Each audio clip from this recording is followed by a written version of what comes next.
President Donald Trump has wrapped up his time here at the G7 summit after arriving on a bit of a high note. And that's just one of about three takeaways from the president's time here in the French alpine town of Evian, France. The president arrived feeling in good spirits.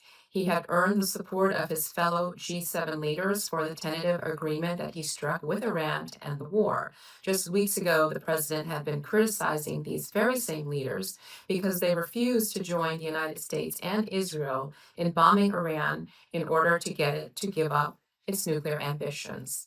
But instead, at a news conference closing out his participation in the summit, Trump spoke of the great unity that he had found here at the G7. Two, Trump stayed for the entire 3-day summit. At last year's summit in Canada, the president spent just 1 day there before he flew back to Washington.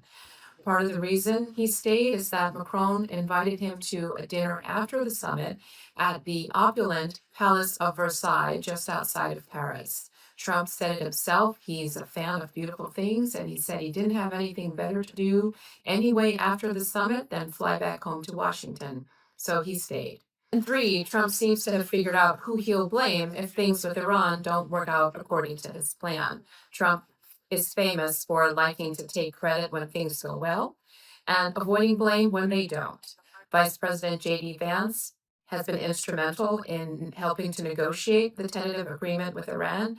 Asked at the news conference if there is a scenario where he would feel like a genius if things work out with Iran, or would he look for someone to blame if they don't work out?